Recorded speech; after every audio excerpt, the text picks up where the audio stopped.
নবীজি সাল্লাল্লাহু আলাইহি সাল্লাম সাহাবীদেরকে ডাকলেন, এই সাহাবীরা বলো, নামাজের জন্য আল্লাহ তাআলা হুকুম করছে, তোমাদের জন্য 5 ওয়াক্ত নামাজ আসছে।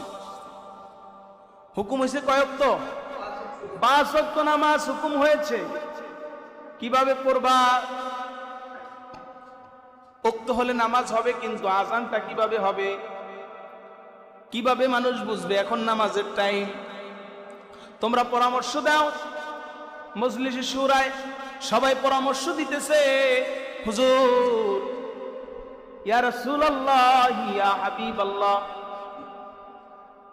একজনে বলল যে আমরা আগুন জ্বালা দিব মসজিদের সামনে, যেখানে নামাজ পড়ি নামাজের সামনে, নামাজের সময়ের আগে আমরা আগুন জ্বালা দিব, খের কুটাই না আগুন জ্বালা দিব। ওই আগুনের দোয়া দেখা মানুষ বুঝবে যে এখন নামাজের সময় হয়েছে।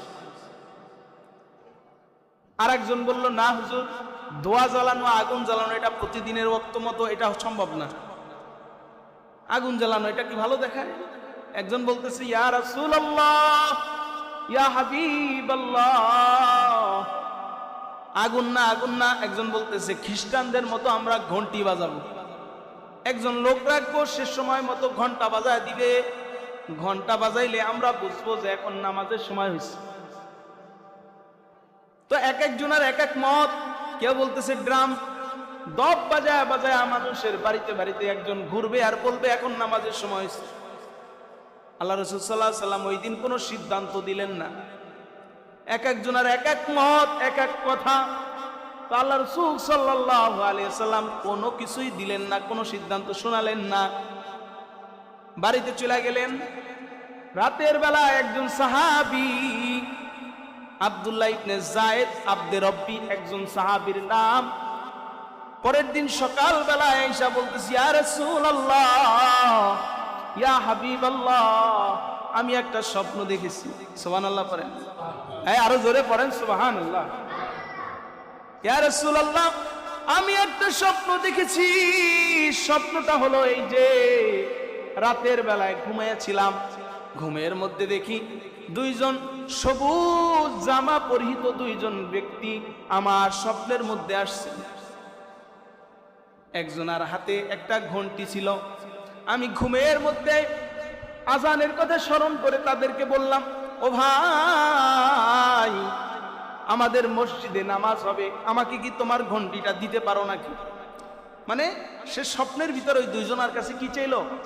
ঘন্টি চাইলো, ঘন্টি, বেল। আমরা যেটা সহজে বুঝবো, বেল, বেল চাইলো, ঘন্টি চাইলো।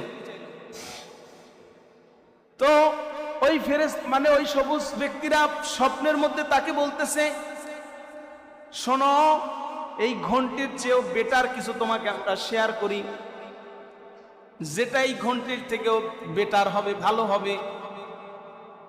ঘন্টি না নিয়ে তোমাদের আমি অন্য একটা জিনিস শিখাইয়া দেই, এটা ভালো হবে। সুবহানাল্লাহ বলেন, যে এই জিনিসটা শিখাই দিয়ে এইটা ভালো হবে, এইটা নাও। বলতেছে কি? বলতেছে যে তোমরা আজান দিবা। কি দিবা? বলেন বলেন, কি দিবা? আজান দিবা। আজানটা কেমনি দিবা?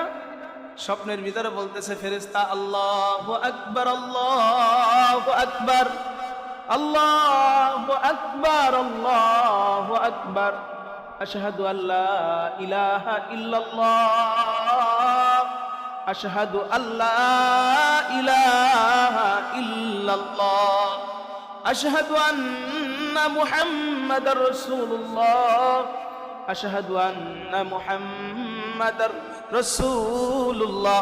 এমন করে তাকে সম্পূর্ণ আজানটা শিখাই দিল। সুবহানাল্লাহ বলেন, এই সবাই বলেন না সুবহানাল্লাহ। মুখে তালা লাগাইলে হবে না। সুবহানাল্লাহ বললে যে কত সওয়াব জানেন না? একবার সুবহানাল্লাহ বলছেন তো একটা গাছ বৃক্ষরোপণ হয় জান্নাতের মধ্যে। সুবহানাল্লাহ বলেন। ওই বৃক্ষের এক একটা ফল, এক একটা পাতা তার হাতির কানের মতো, এক একটা ফল হবে মটকার মতো বড়। ওই ফলে এত স্বাদ, ওই গাছটা এত বড়, ওই গাছটার ছায়া অতিক্রম করা 500 বছর এই পৃথিবীর সবচেয়ে দ্রুতগামী ঘোড়াটাও যদি দৌড়ায় সম্ভব না। জোরে পড়েন সুবহানাল্লাহ।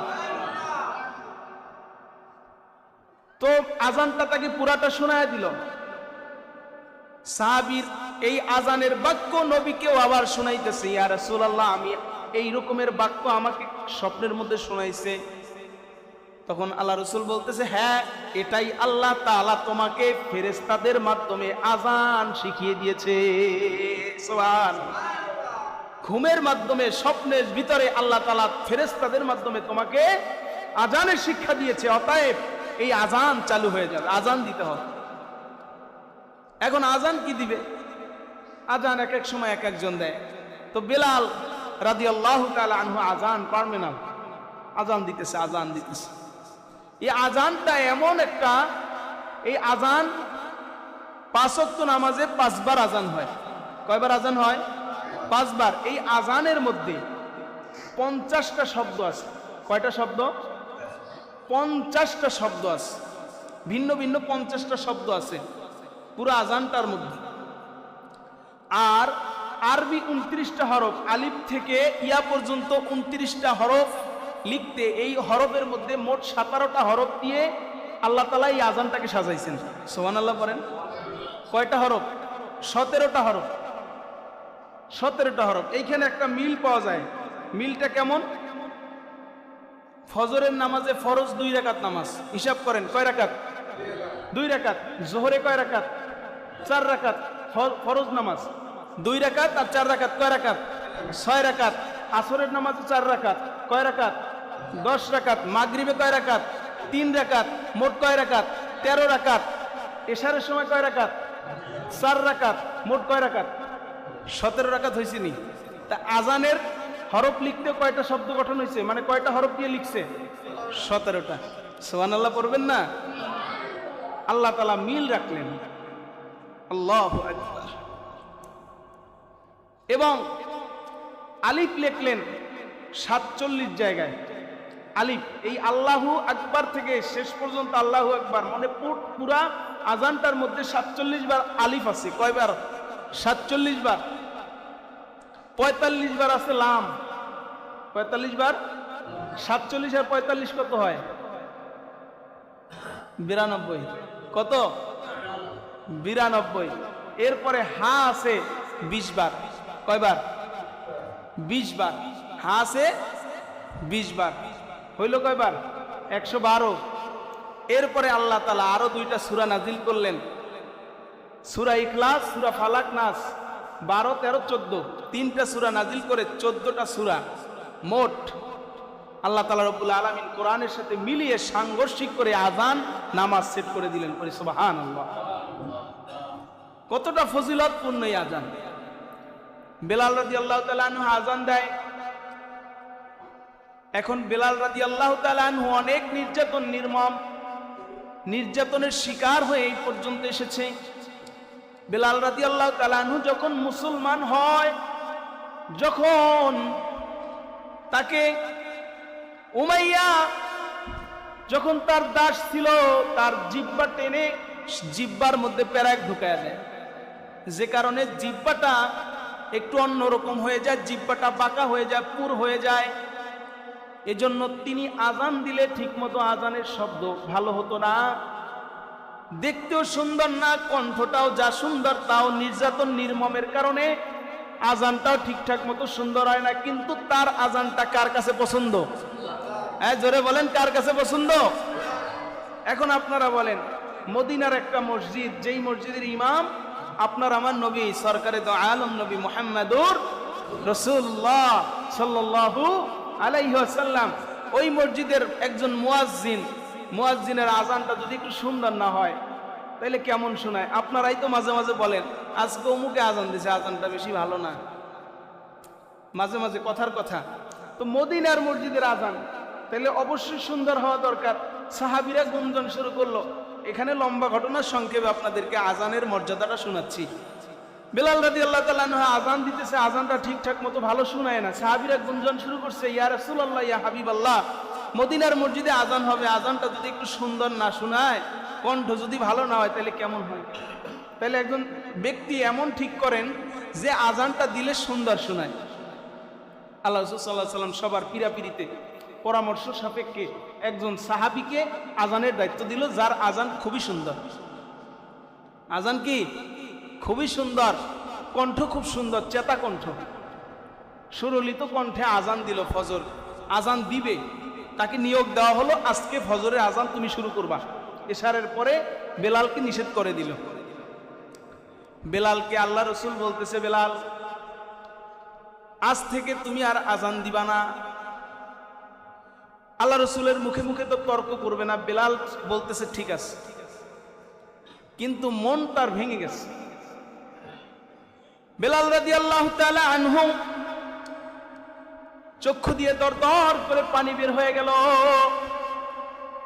বেলাল শুধু একমাত্র তার মুনিব আল্লাহকে ডাকতেছে, আল্লাহ আপনাকে বিশ্বাস করে নবীর পথ অনুসরণ করে নবীর উম্মত হয়েছি, এই পর্যন্ত আসতে আমার যে নির্যাতন, নির্মম কষ্ট, ত্যাগ, তিতিক্ষা আমি সহ্য করেছি, আল্লাহ তুমি ছাড়া কেউ জানে না কতটা কষ্ট আমি সহ্য করেছি মালিক।